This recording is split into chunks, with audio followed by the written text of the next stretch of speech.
they had what was there at the time, and so I think that's the most fair and productive way of judging them. Black people used the courts to define and defend their rights frequently enough that the Commissioner for Native Affairs wrote a lengthy review condemning black people's use of the courts and the lawyers as excessive. He called this a waste of time, a waste of the court's time, a waste of their time, and said that they were bringing every type of case to the court. The most silly and superfluous cases were being brought to court consistently.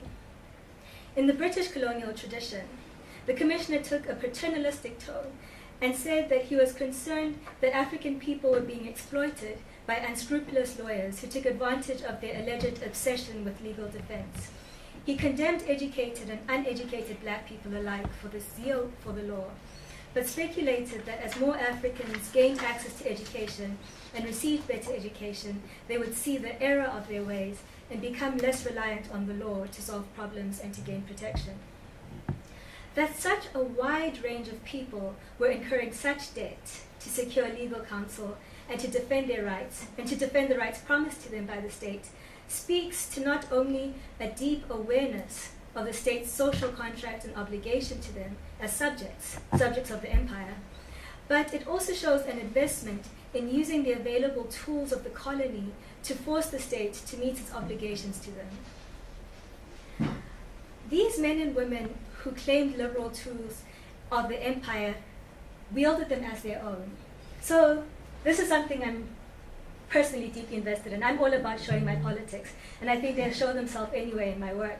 But a lot of the people who were petitioning at this time had gone to mission schools. They came from Christian households, generations of Christian households. They wore three-piece suits because that's what was comfortable and that's what they felt like best reflected maybe who they were, and they claimed these as their own.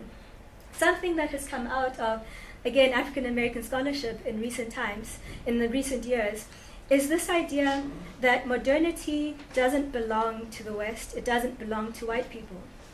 It is a product of experiences of contact and cultural exchange between people. So how this argument works is that when Europeans left their coast to go and colonize the world, they didn't have the ideas that they would have a century or two later. They didn't have the kinds of philosophies, ideas about politics or economics. They didn't dress the way that they did. They didn't have the sensibilities or the aesthetic tastes that they would develop during the centuries of contact with the rest of the world. So the argument is, these ideas and philosophies and aesthetics come from people's engagements with each other, intercultural exchanges, and the byproducts of people understanding themselves in relation to other people. So when these black people said, liberalism is mine, what they're claiming is modernity. They're saying that white people have claimed too much ground in the political and cultural landscape, and we're taking back what is ours as products of the 19th century. So this is where they're coming from when they say to English people, to British people rather, that we are subjects of the empire. The courts and due process and the rule of law belong to you as much as they belong to us. And we're going to claim them as ours because you have taken what doesn't belong to you. It's like you took our land, you took our political rights, you're not taking our philosophy.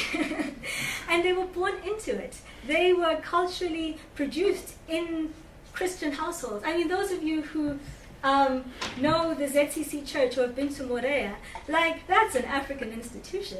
Like, at some point, Christianity and these ideas are appropriated and infused with vernacular ideas and sensibilities to an extent that people actually believe that they are theirs, and they reflect their hearts and their histories and their desires for life. So this is where they're coming from. They're saying these institutions are ours. And we could go on to this, but really, like, Europeans claiming Christianity is a farce, and it is part of their colonial claiming of everything. So this is what they're resisting in this moment, as they say, we are taking over the courts, and we are going to say native is liberal, native is modern, native is all of these things that you have been resisting over time. So I'm going to go back to the quote. A 1905 delegation to the government rooted their claim to political protection in the Transvaal in their service to British troops at war, and the expectation of reciprocity and loyalty for demonstrating, as they said, at all times prepared, for demonstrating that they were, quote, at all times prepared to shed their blood defending the British flag, unquote. Beyond claiming political entitlements through imperial subjectivity, the delegation positioned black political rights alongside and as intrinsically bound up with white people's freedom and protection by the imperial government. Basically, they were saying, they were buying into the idea that Britishness is freedom, and they were saying, you would not have this freedom if it were not for us. We have liberated whiteness, we have liberated you, and in so doing, we should have liberated ourselves as well. They go further though, and this is where things get really interesting. They go further than just claiming a shared condition with white subjects. They differentiated themselves as more legitimate recipients of British protection than Boers. They argued, I use Boers and Afrikaners separately because at this historical moment, a lot of scholars argue Afrikanerdom is developed later in the historical trajectory. So I'm not using it as a slur, I'm using it as the word of the time. So they differentiate themselves from Afrikaners, and they argue that, quote, it was very unfair and unjust that aliens who do not necessarily owe allegiance to our king have full privileges which natives do not enjoy, unquote. They repeated the language of alien versus native in several more instances in this address. This phrasing served two significant functions in the political context of the time. First, it addressed derogatory associations attached to the idea of nativeness and people racialized as native. By juxtaposing native with alien and associating alien with imperial adversary, they worked to imbue the concept of native with ideas of service to and sacrifice for, quote, our king, and to the colonial expansion represented in the crown. This linking with the empire building disrupted social Darwinist framings of nativeness as backward and savage. Second, the binary linking alien with anti-Britishness located Afrikaner people outside the dominant political framework of imperial politics, and it bound black and British people together in opposition to the Boers. Rather than white supremacy as the common denominator that defined and united people who could claim and exercise rights in settler colonial legal framework, these black people demonstrated loyalty to the British Empire as the alternative determinant to political belonging and protection. So basically what they're saying to the British here is we have more in common with you than the Boers have with you, so we are more natural allies than the Boers are. So in this moment, before the Union of South Africa, they're saying whiteness doesn't exist. They are Boers or burghers. We are subjects of the empire, and empire trumps centuries ago place of origin. And it's weird to think about, because we know South Africa as a place of where any white person is welcome, and becomes part of the collective. And they're here saying there's another way of thinking what belonging and commonality and shared political objectives looks like. On another note about the globalness of this moment, many of the delegates who were going to government and putting together petitions and all of these engagements with the states were church ministers. A disproportionate number of them were church ministers, and many of them from the African Methodist Episcopal Church, which is a church that started in the US and was part of black liberation theology. So they were coming into politics through the framework of an emancipatory idea of black Christianity that had come out of the resistance to slavery and then after the abolition movement became part of the US Reconstruction movement. So this is one of the roots in the ways that people are thinking about race and belonging and identity. Another starts with one woman, Charlotte Manye, who would become Charlotte Maxeke.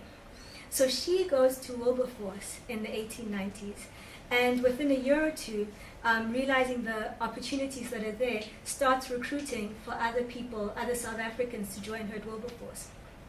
So Wilberforce is one of the first African American universities that's founded in the US, and it's founded before the end of slavery. So freed people in the US, black freed people, could go here and attain the level of education that was in many cases unavailable to most white people.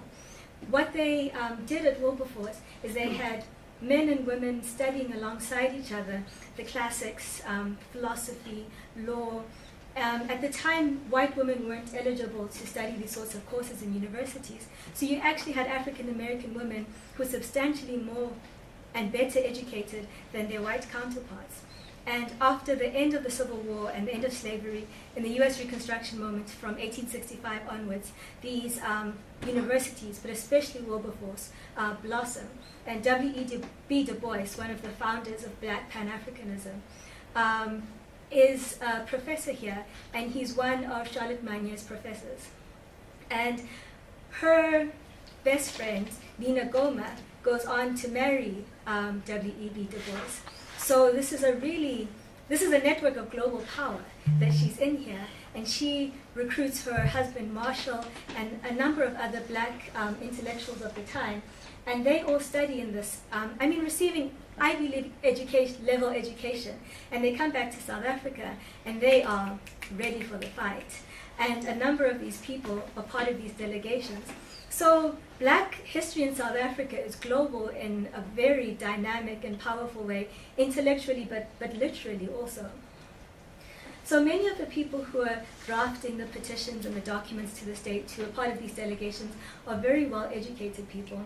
But I would push back on the idea that these were by definition elitist movements, because they only gained legitimacy and currency and were only heard or even received an entry into government because they could show mass support for their movements.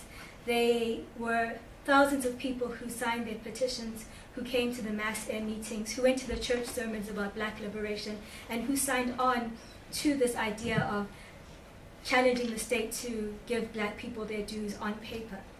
So Plaiki in Native Life, so scandal, Jabavu, Jabavu, who is godfather to Plaiki's children, and one of really the founding fathers of liberal black political theory and resistance in South Africa. He has this newspaper which gets financial support from a lot of white backers. And so when the 1913 Land Act comes out, he supports the act. And this is the falling out between him and Plaiki. And Plaiki's like, you can't put your financial interests and your paper before the national interests. And what he accuses Jabavu is of being out of touch with the masses of the people. He said, if you go to any of the meetings we all have on the weekends where hundreds of people show up and they all give their inputs, if you were talking to people, if you were going to churches in the locations, if you were at all part of the mass political thought that's forming amongst black people, there's no way you could come to this position. So there's this understanding throughout and from a lot of these founding political figures that your legitimacy is represented by buy-in from people, and if you don't have the numbers to back you up when you get to government and you have a petition signed by 10 people or even 100 people, that doesn't do anything for you.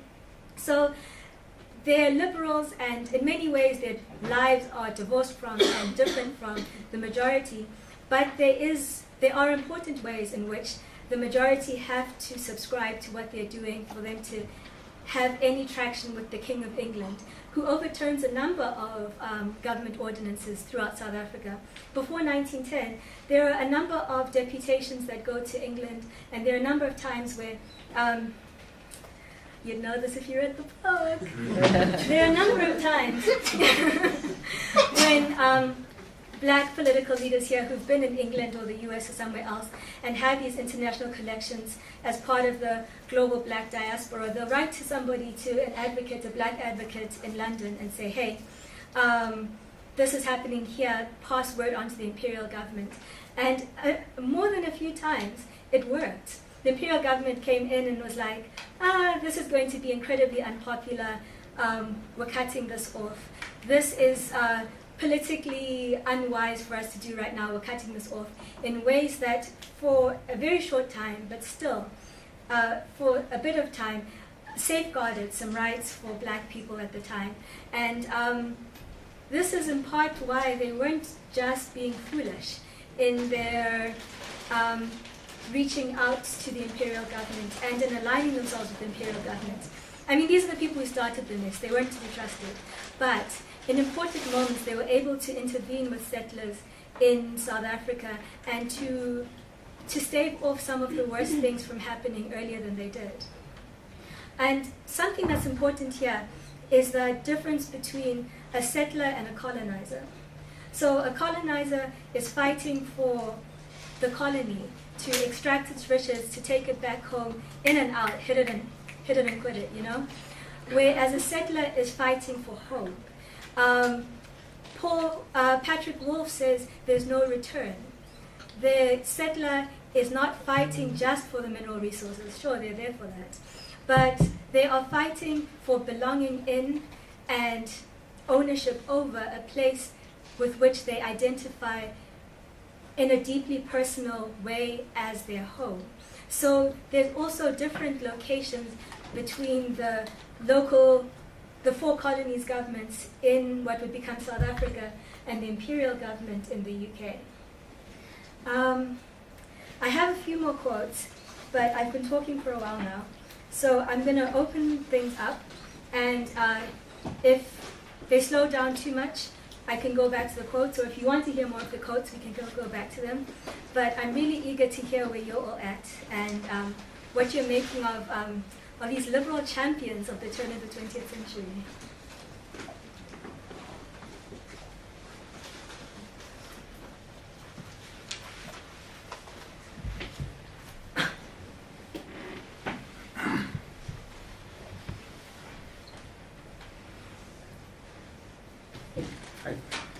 Yeah, thanks for that.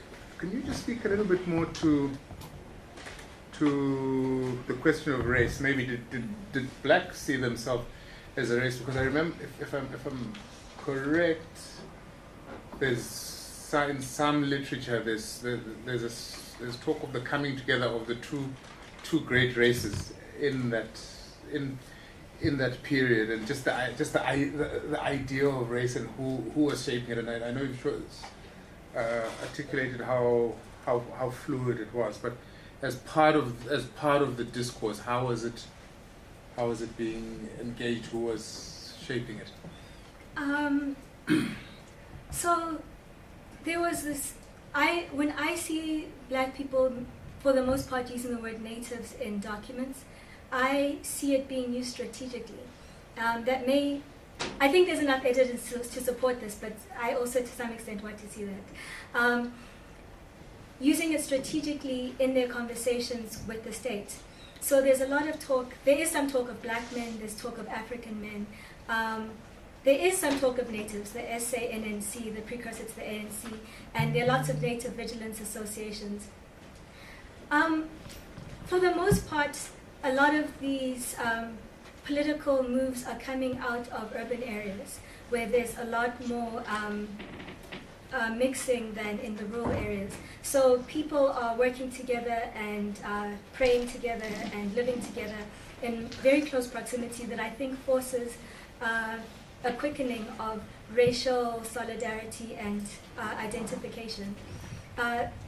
And when you look at other parts of the country, there still is talk of people as belonging primarily to smaller groups. In this moment, actually, the tribal categories of 1921 aren't in full effect yet. So when you hear documents referring to people, they'll mainly talk to they'll say this Mokatla woman, this Mofokeng woman.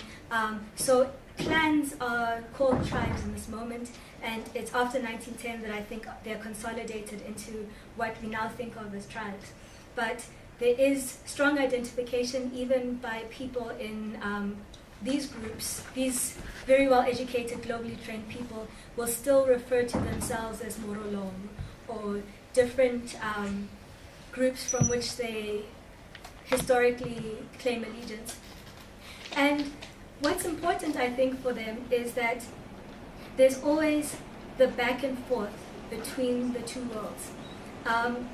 What I see with most of them is not an allegiance to what would be called Europeanness, what I would call modernity, but an interplay between that and the vernacular and the historically infused African practices.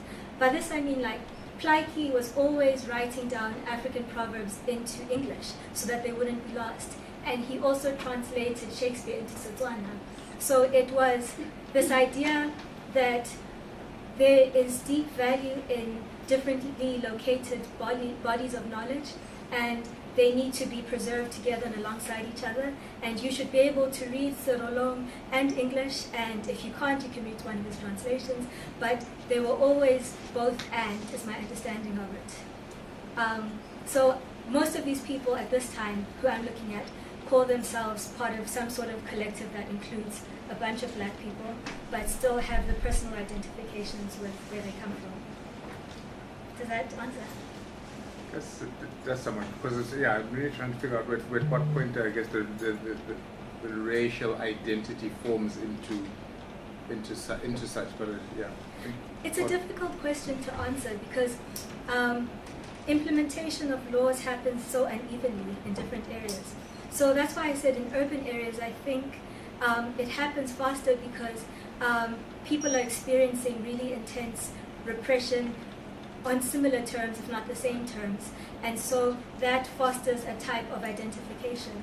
Whereas if you're in a rural area where you're experiencing repression depending on the extent to which the traditional leader in your area aligns with the government's ideas, then you might think of yourself more slowly in part of a universal collective than somebody who's living next door to someone who's experiencing the same thing as them.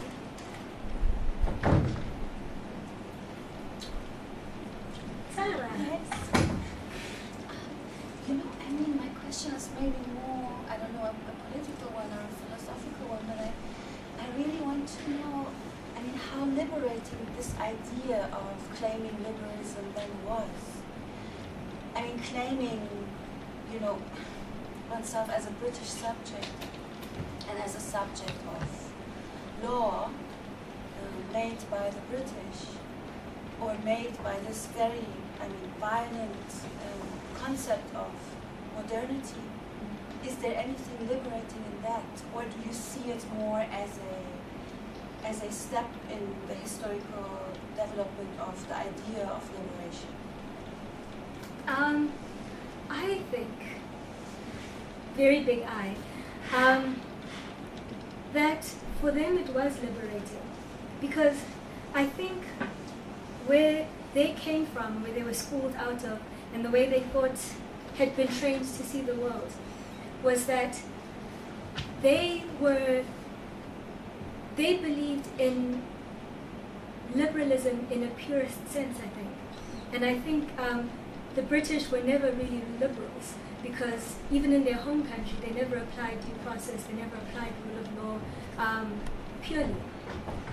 And I think these people read Locke and they read all of these great philosophers of the tradition, and believed that if this could be implemented in the ways that it had been philosophized, then they could be freed of many of the worst types of oppression. And that, these were some of the most exceptional people, I think, of any time. They could go anywhere in the world and compete with the best, and they did. And they knew that they were fucking brilliant, and they were. And I think part of it is the frustration of knowing that this person who is treating me this badly and taking away my rights is by far my inferior. They're my intellectual inferior, they're my social inferior, they're my personal inferior, and not being able to do anything about that, and knowing that no matter how hard they work or how much they achieve, they could never realize their full potential. So we're not talking about just ordinary people, even though I was trying to put forth a populist face to this movement. The people who are driving it are exceptional, and they know that given the chance, they would rock it, you know?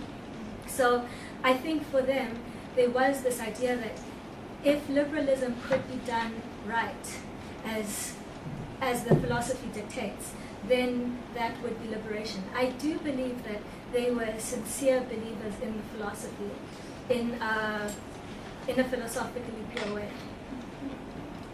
But I know that's not radical, but I think for them.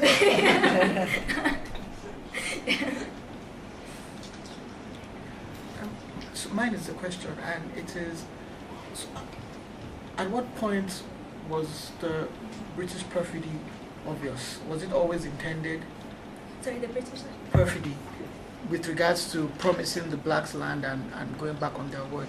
Was that always intended, or was it a function of political compromise after the war? And if, knowing, in hindsight, knowing that these black thought leaders were powerful, there wasn't a power vacuum, so one couldn't say, oh, the British couldn't have worked with the blacks on the ground. So what was the reason? Or was that always the intent, to just use them and dispose of them? No, that's a fantastic question, because there wasn't uniformity. In the imperial government, as Thipe shows, there were many people who were like, give black people the vote, they've earned it. Allow them to work as professionals, they've earned this. And even in South Africa, even in the Native Affairs Department, there were people who were like, no, I think we can make this concession to them. Okay, let me start at the war. The war, I mean, information in the 1890s, late 1890s to early 1900s, traveled incredibly slowly. South Africa is a big landmass. And news traveled by telegram, by messengers. It took a while to spread. So if you have a commander from Australia who thinks he understands how this could work, and another one from Natal who thinks he knows how this can work, and another one from Canada and Transvaal and the Orange Free State, even if they have at some point in time been given a mandate, in the context of war and them rationalizing how best to win this war, it's very possible that people interpret the best move differently and really do make these promises. I mean, it's hard to say whether they're sincere or not, because we don't have these people's accounts. I mean, the white people who make these promises, we don't have their accounts. All we have is the apex of power at the end of the war, interpreting what should happen. So I think at the apex there was never any idea of sharing power at all. When you look at the colonies around the world, this was never a British strategy.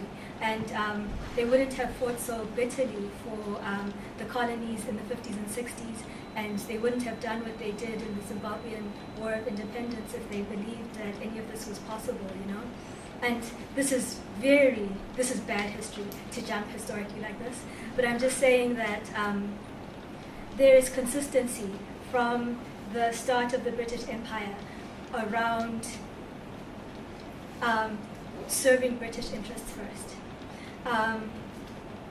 But it's hard to know in the many local places what this would have meant and look like. There was a second part of the question I forgot to answer. Why didn't they work with the black intellectuals as opposed Oh, yes. So there were people who were actually open to it, not as equals, but of saying, you can have this space in government. I mean, in the Cape, black people had qualified franchise. If you met education status and you had enough property and you met all of these requirements, you could vote. This was a really qualified vote, but it was there. That never existed in the Boer republics.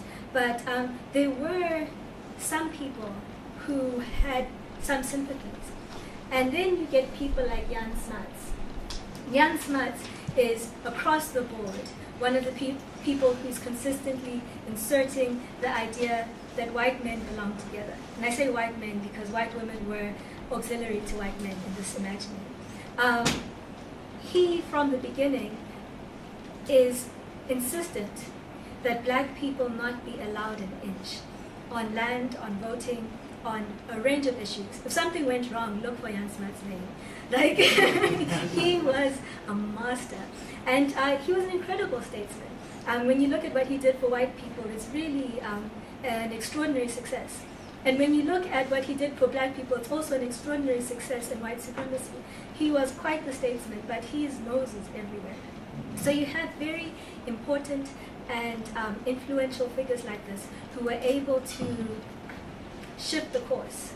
If it was leaning slightly this way, it went far this way. I don't think it was ever going to go this way, but you know, a little bit. So this is why I talk about racial formation in this moment, because there were a couple of voices, even in Native Affairs, never mind the imperial government, where you had liberals, proper liberals, you know, who were saying, we can make this concession, we could make this happen. And by 1910, virtually all of those windows are closed, and all of those opportunities have been foreclosed. Thank you, Judy. I'm curious about, I know we've spoken a lot about the people that one, before this would have assumed were elites, but you sort of destabilized that term elite. But I'm interested to find out, for those who didn't buy into the project of empire, who didn't see themselves as subjects, what were some of the different factions that existed at the time? Like those who said, okay, we're not going to fight, we're not even going to try and bargain with the British. What kinds of voices, alternative voices were existing? Out of the Bedi Nation, this is spanning before the war and to a lesser extent after the war, there was a leader who sent people from his nation to go out and work in the mines so that they could afford to buy firearms. This nation was arming up before the Black Panthers were doing it, you know, a century and a half earlier. And so there were some ideas that, you know, cross this line and we will be able to defend ourselves effectively. So there were some models like that. This is still within the liberal framework, but you had some people who just started buying up land and buying and buying and buying land and hoping that they could, if they owned this land, live the way they wanted to in this land. You had people who, I mean, you know this well, people who continue to live within historically rooted ways of understanding property and political relations, and who resisted the imposition of state-recognized chiefs and continue to align themselves with who would have been a successor under an independent political model. So there were a bunch of different ways that people were thinking about what it meant to be free and to have rights that could be enforceable in the context of British hegemony.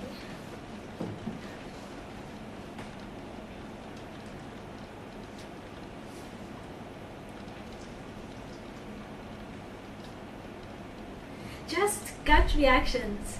There was so much, sorry, I forgot your name, Nick? I'm looking at you because I was sure that you were going to have some thoughts on this liberalism. But just in general, people were really engaging, I thought really constructively in the last session about liberalism. Now we have a bunch of African people who are like, this is ours, we're going to implement it. What are your thoughts?